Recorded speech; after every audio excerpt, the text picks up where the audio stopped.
When you think about the Middle Ages, it's easy to picture a world that was dirty, brutal, and just generally a bad time. And for the most part, you wouldn't be wrong. If a knight got wounded in battle, or a ship started taking on water miles from shore, they didn't have modern medicine or advanced chemical sealants. The situation was much dicier back then, and we can only guess what kind of challenges our ancestors had to face. But once in a while, we discover they weren't just helpless. They were actually pretty ingenious. What if they had mastered not one, but two resources from nature that were basically their version of super materials? Something that could heal wounds, waterproof ships, assemble weapons, and protect against the harshest weather. Well, they did. One came from trees, pine resin. The other came from sheep, lanolin. Together, these formed a complete medieval survival system that we've almost completely forgotten. This wasn't just some random woodland knowledge. For them, these materials were like having a fully stocked hardware store and pharmacy, all harvested straight from their environment. Today, we're going to reveal both of these lost technologies.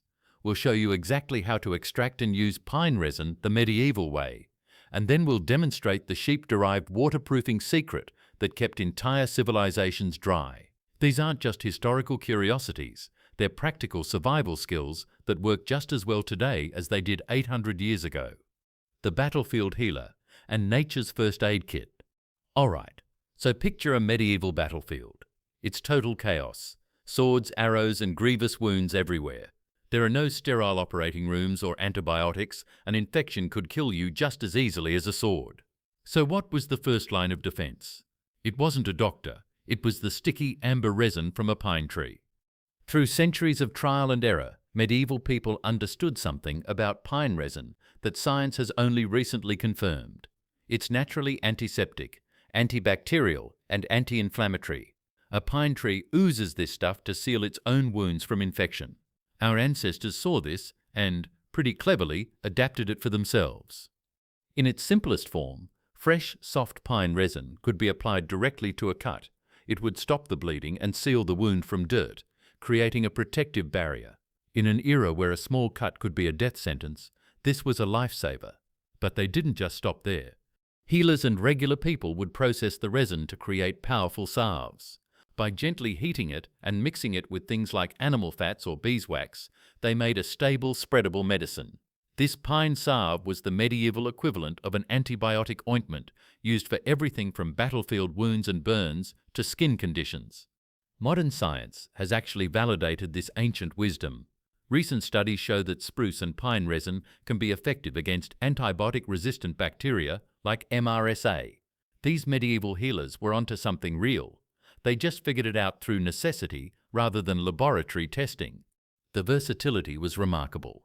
They would apply it to burns, use it for drawing out splinters by creating a poultice, and even incorporated it into treatments for various skin ailments. This wasn't just folklore. It was practical, effective medicine derived from the forest. They understood that the same sticky substance that healed the tree could also heal them.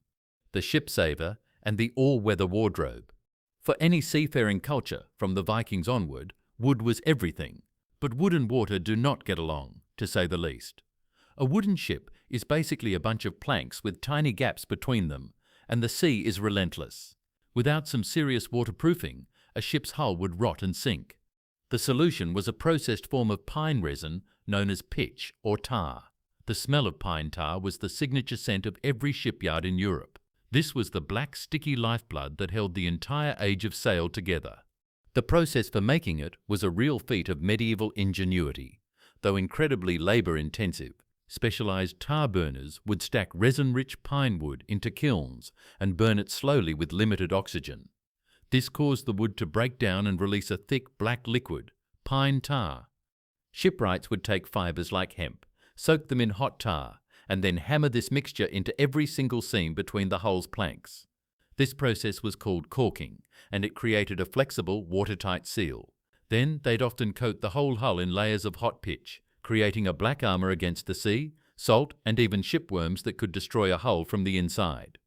Naval records show that properly pitched ships could last for decades, even in the harsh conditions of the North Sea. The British Navy was so dependent on this technology that securing supplies of pine tar became a matter of national security.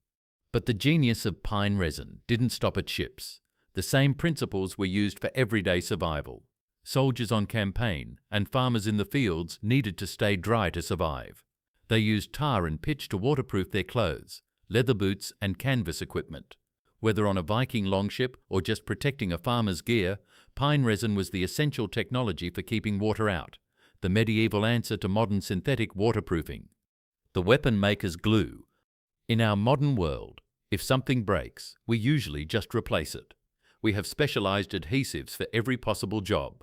But in the medieval world, a broken axe handle or a loose arrowhead wasn't a minor inconvenience. It was potentially life-threatening. And the solution, again, was pine resin.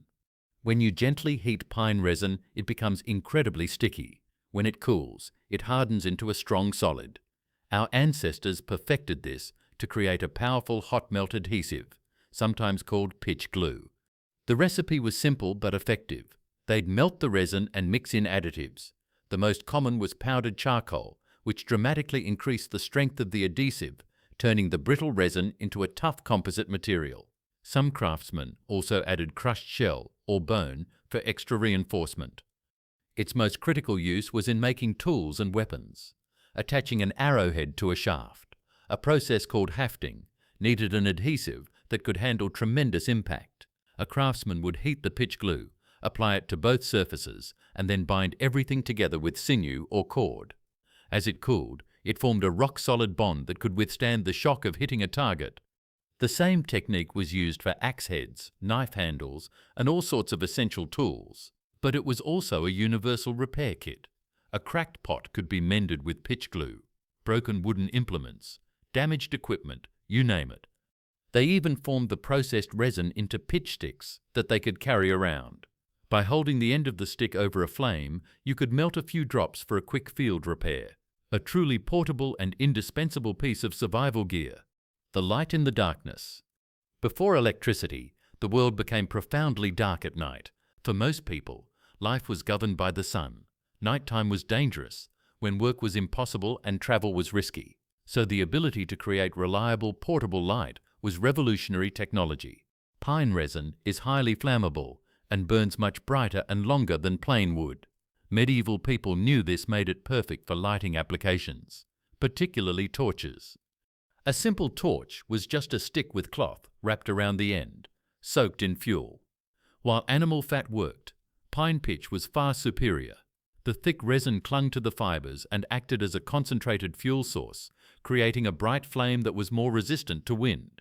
But nature provided an even simpler solution: fat wood.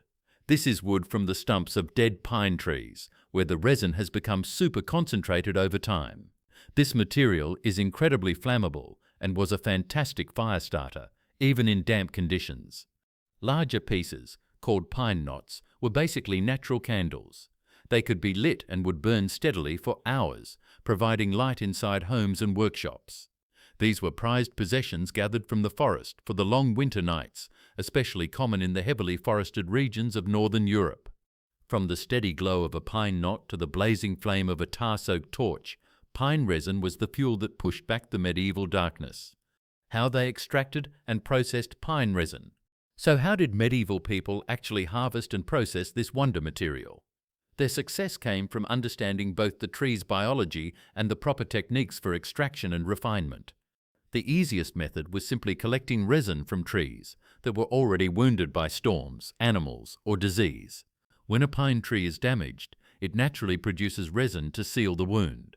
This hardens into solid amber-colored chunks that could be pried off with a knife or sharp stick. This approach didn't harm healthy trees and provided a steady supply. For larger quantities, they practiced controlled tapping. Using a sharp tool, they'd make shallow, angled cuts in the bark, creating a V-shaped channel. The key was cutting just deep enough to reach the resin ducts without seriously damaging the tree. They'd often attach small containers or carved wooden spouts to collect the flowing resin. Experienced harvesters knew that different seasons produced different qualities of resin. Spring and early summer yields were often more fluid and easier to work with, while autumn resin was thicker and more concentrated. Raw resin collected from trees contained bark, dirt, insects and other debris. To clean it, medieval craftsmen developed a simple but effective purification process. They'd place the raw resin in a metal container, often just a cooking pot, and heat it gently over a fire. The key was keeping the temperature low enough to melt the resin without burning it, as overheated resin would produce toxic smoke and lose its useful properties. As the resin melted, lighter impurities like bits of bark would float to the surface where they could be skimmed off with a wooden spoon. Heavier debris like stones or dirt would sink to the bottom. The clean melted resin in the middle could then be carefully poured into molds or other containers. For different applications, they'd add various materials while the resin was still hot. Powdered charcoal created a strong adhesive. Beeswax made it more flexible. Animal fat produced a salve for medicinal use. Each mixture had its specific purpose and required knowledge passed down through generations. For waterproofing applications, they needed to convert resin into tar or pitch through a more complex process called destructive distillation. This involved heating pine wood in a low-oxygen environment, causing it to break down and release tar. They'd build special kilns or use buried pits lined with clay. Pine wood rich in resin would be stacked inside and covered to limit airflow. The wood was then heated slowly over several days. This caused the wood to release tar, which would drip down and be collected at the bottom of the kiln. This pine tar could be used directly for waterproofing or heated further to create pitch, a thicker, more solid form that was perfect for caulking ships and sealing containers. The entire process required skill, patience, and deep understanding of the materials. Master craftsmen guarded their techniques carefully, as the quality of the final product could mean the difference between a ship that sailed safely and one that sank. Pine resin was remarkable, but medieval people discovered something even more extraordinary. While pine resin solved problems from the outside, sealing, gluing, protecting, they found another natural substance that could make materials naturally repel water at the molecular level. Every day, shepherds across medieval Europe noticed something strange. After handling sheep, their hands never got wet, even in pouring rain. Their clothes gradually became water-resistant. They were witnessing millions of years of biological engineering that sheep had perfected for survival. This led to the discovery of lanolin, nature's ultimate waterproofing agent. Unlike pine resin that created barriers, lanolin actually transformed the materials themselves, making them shed water like magic. The extraction and use of lanolin became just as sophisticated as pine resin processing, but the techniques were completely different. Where pine resin required fire and careful heating, lanolin extraction was all about understanding the chemistry of wool and water. Let me show you exactly how our medieval ancestors mastered this second wonder material, and how you can extract lanolin yourself using nothing but sheep wool, hot water and techniques that are nearly 1,000 years old. A medieval shepherd strokes his hand across a freshly sheared sheep and watches his palm instantly become shiny and greasy. This simple observation changed everything medieval people understood about staying dry in harsh weather. That greasy substance lanolin would become one of their most valuable survival resources. Medieval Europe demanded weatherproof solutions that could sustain entire civilizations through brutal storms. Sailors coated canvas with tar, creating flexible barriers that kept vessels afloat when failure meant death in stormy seas. Norse explorers treated leather with animal fats, learning through harsh experience which oils provided best protection against freezing rain and snow. But shepherds discovered something remarkable through daily work with sheep. Their clothes gradually became water-resistant after months of handling wool, rain beating off garments that had previously soaked through immediately. This wasn't coincidence. It was biological engineering that sheep had perfected over millions of years of evolution. Lanolin is a complex waxy substance secreted from sebaceous glands connected to every wool follicle, much like how humans produce sebum for skin protection. This yellow sticky grease coats each wool fibre, providing weather resistance and waterproofing that allows sheep to graze comfortably during storms that would quickly kill unprotected animals. Medieval families observed that dirt clung to lanolin rather than wool fibres themselves, understanding that this natural grease served as both protection and collection system for environmental contaminants. When they stroked freshly sheared sheep, the immediate transfer of shiny, moisturizing lanolin demonstrated its powerful protective properties. Different sheep breeds produce varying lanolin content. Fine wool, like merino, contains up to 30% lanolin by weight, yielding 250 to 300 millilitres of pure extract per fleece.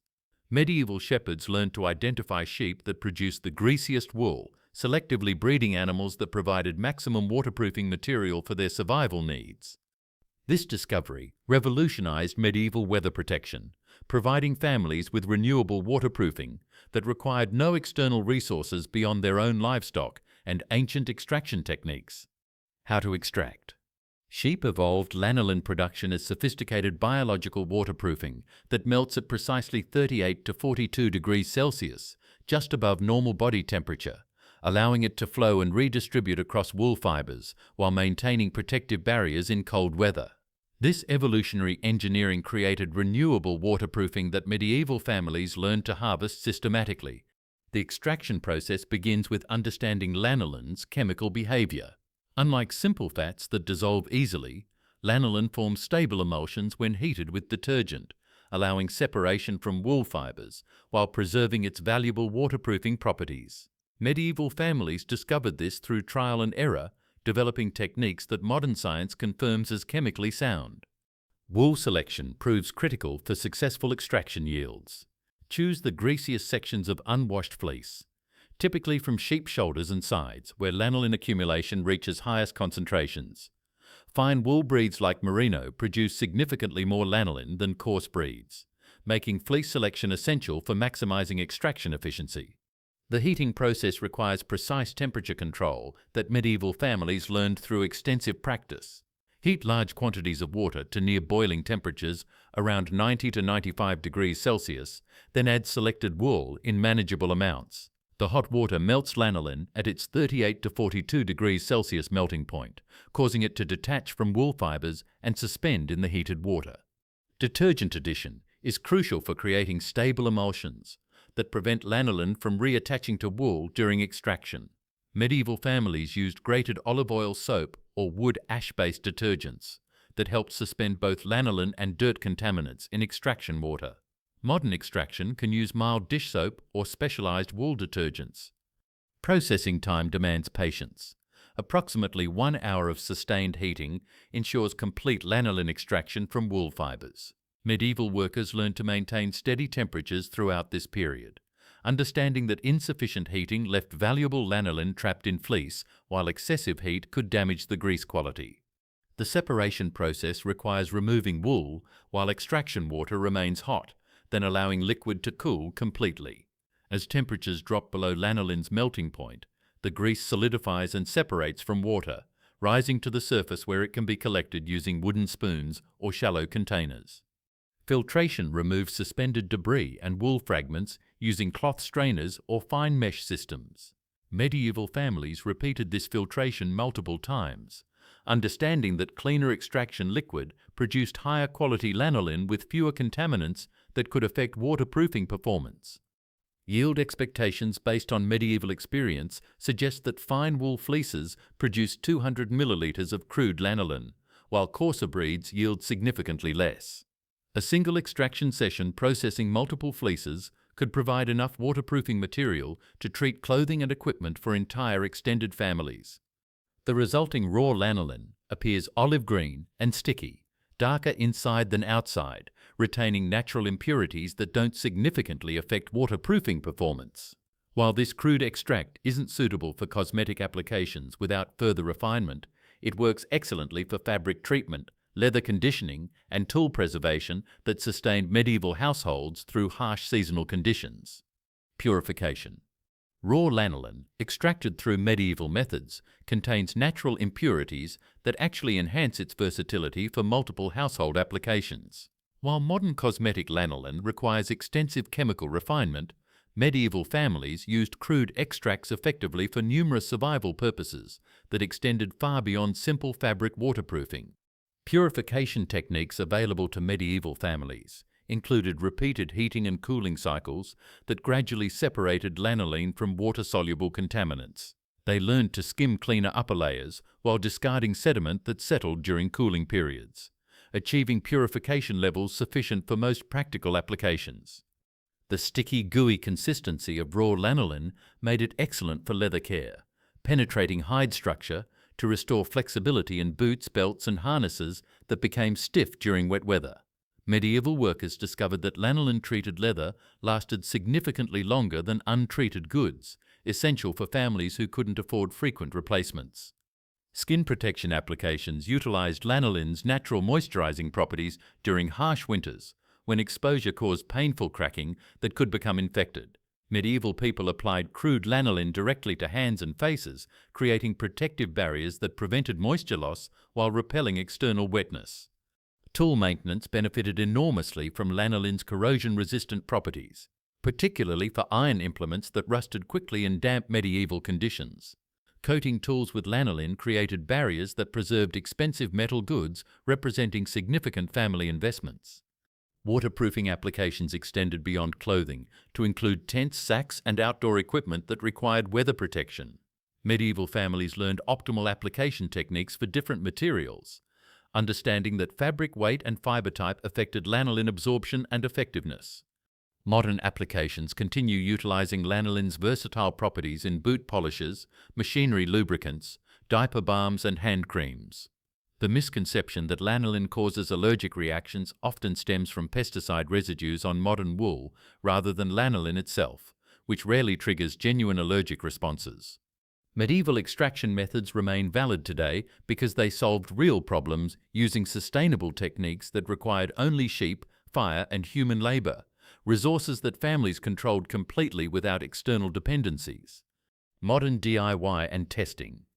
Today's DIY extraction follows medieval principles, using modern equipment for improved safety and efficiency. Start with 2 to 3 pounds of unwashed fleece from fine wool breeds, selecting the greasiest sections for maximum lanolin yield. Heat 20 to 25 litres of water to near boiling in large pots. Add grated mild soap, then submerge wool for 1 hour of sustained heating. Remove wool while water remains hot, then allow extraction liquid to cool overnight for lanolin separation. Expect 250 to 300 millilitres of crude lanolin per fine wool fleece, enough to waterproof multiple garments or treat leather goods extensively. The process requires weekend-long commitment and produces strong sheep odours that linger for days. Testing waterproof effectiveness involves applying lanolin to fabric samples, then observing water behaviour during exposure. Properly treated materials shed water droplets rather than absorbing moisture, though complete waterproofing requires thorough application and proper curing time. Modern extraction validates medieval techniques while demonstrating that effective waterproofing doesn't require synthetic chemicals, just understanding of natural materials and patience to execute time-tested processes correctly. Medieval lanolin extraction succeeded because shepherds needed reliable solutions for survival, not convenience. They couldn't purchase alternatives when extraction failed. They had to master techniques that worked consistently using only sheep and fire. This ancient knowledge remains valuable precisely because it solved real problems using renewable, natural materials and sustainable methods. While modern synthetic treatments offer convenience, lanolin provides chemical-free protection that medieval families would recognize and trust. If this forgotten extraction technique fascinated you, subscribe for more medieval secrets that solved practical problems. Try extracting lanolin yourself and share your results, because understanding how our ancestors created essential materials connects us to wisdom that transcends centuries.